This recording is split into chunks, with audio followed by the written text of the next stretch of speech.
UP के बुलंदशहर में भी कोविड-19 वैक्सीनेशन का मॉक ड्रिल किया गया। स्वास्थ्य विभाग की ओर से इसके लिए पहले ही तैयारियां पूरी कर ली गई थी, जबकि आज स्वास्थ्य कर्मियों ने अधिकारियों की मौजूदगी में इसका सफल अभ्यास किया। बुलंदशहर में भी मॉक ड्रिल के लिए 6 बूथ चुने गए थे, जहां मॉक ड्रिल में टीके को कोल्ड चेन पॉइंट से केंद्र तक लाने और टीकाकरण की तमाम प्रक्रिया को व्यवहार और प्रयोग के तौर पर परखा गया। हालांकि इसमें टीका नहीं लगाया गया, मगर सफल पूर्वाभ्यास में हर मॉक ड्रिल कर समझा गया कि आज से 28 दिन बाद जब लोगों को वैक्सीन लगाई जाएगी तो वहां मौजूद लोगों के सामने क्या परेशानी पेश आ सकती है। जनपद में शहरी और ग्रामीणों यानी CHC और PHC में कुल 174 बूथ बनाए गए हैं, जबकि केंद्रों पर मॉक ड्रिल के माध्यम से हर उस स्थिति को परखा गया जो टीकाकरण के दौरान सामने आ सकती है। वैक्सीनेशन के बाद किसी पर इसका प्रतिकूल प्रभाव पड़ता है तो उसको तत्काल अस्पताल में भर्ती कराया जाएगा। ऐसा है जैसा कि सबको पता है कि हम लोग वैक्सीनेशन करने की तैयारी में हैं। आने वाले संभावित डेट दी गई है 14 से शायद हम वैक्सीनेशन शुरू करें। ये ड्राई रन किया जा रहा है एज इट इज़, वैसे ही जैसा कि हम पहले बाद में काम करेंगे। अगर कोई कमियां होंगी तो जिससे उसमें सुधार किया जा सके और तैयारी पूरी तरीके से की जा सके। आप देख रहे हैं कि सिक्योरिटी से लेके सभी स्टाफ इसमें कार्य कर रहे हैं, तो जो भी कमी होंगी और जैसा भी होगा AEFI मैनेजमेंट से लेकर के अगर कोई समस्या आती है तो उसको कैसे मैनेज करेंगे, इसके लिए हम लोग ये ड्राई रन कर रहे हैं। इसकी पूरी रिपोर्टिंग ऑनलाइन हो रही है। यदि किसी व्यक्ति को दूसरे अस्पताल में रेफर करना है तो इसके लिए हर केंद्र पर 2 एम्बुलेंस मौजूद रहेगी। मैं डॉक्टर सुपेंद्र कुमार, जिला प्रतिरक्षण अधिकारी। सबसे पहले जो हमारा बेनिफिशियरी आएगा वो हमारे हेल्प डेस्क पे आएगा। उसको हम लोग ये बताएंगे कि उसको किस बूथ पे जाना है, किस सेशन साइट पे जाना है।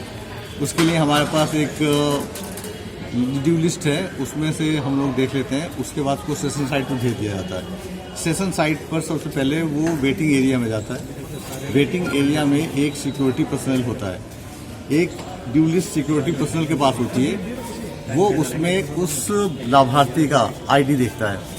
ID उसकी फोटो ID होनी चाहिए और उसको मिलान करने के बाद वो उस वेटिंग एरिया में सैनिटाइजेशन करने के बाद उसको मास्क देता है, अगर मास्क नहीं उसको, और उसको वेटिंग एरिया में बैठा दिया जाता है।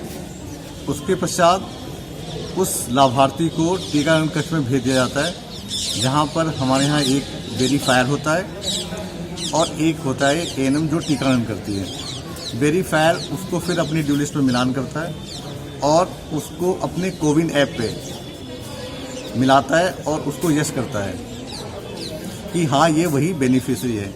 उसके पश्चात ANM उसको टीकाकरण देगी, कोविड-19 वैक्सीनेशन देगी और वैक्सीनेशन हो जाने पर उसको उसमें यस करेगी कोविन ऐप पे। ये करने के बाद उस लाभार्थी को जो हमारा ऑब्जर्वेशन रूम है उसमें 30 मिनट्स के लिए बैठा दिया जाता है वेट करने के लिए। वो इसलिए किया जाता है कि उसको अगर उस टीकाकरण से कोई छोटी मोटी हल्की फुल्की कोई अगर परेशानी होती है तो उसको मैनेज किया जा सके। 30 मिनट के बाद उसको एक हम लोग जो है टीकाकरण कार्ड भी देते हैं, उसमें उसका सब डिटेल्स लिखा होता है और उसमें ये भी लिखा होता है कि उसको कौन सी वैक्सीन दी जानी है और उसको नेक्स्ट टाइम कब आना है 28 डेज के बाद। और अगर उसको कोई दिक्कत होती है, कोई परेशानी होती है 30 मिनट के बाद भी, तो उसमें कॉन्टैक्ट नंबर हम लोग लिख देते हैं कि उसके बाद उस व्यक्ति को कहां पर आकर मिलना है डॉक्टर से मैनेजमेंट के लिए। सभी बूथ पर नोडल प्रभारी तैनात रहेंगे और संपूर्ण व्यवस्था पर नजर रखी जाएगी। जिला प्रतिरक्षण अधिकारी डॉक्टर सुपेंद्र कुमार ने बताया कि कोरोना टीकाकरण में सभी को 2 डोज दी जानी है।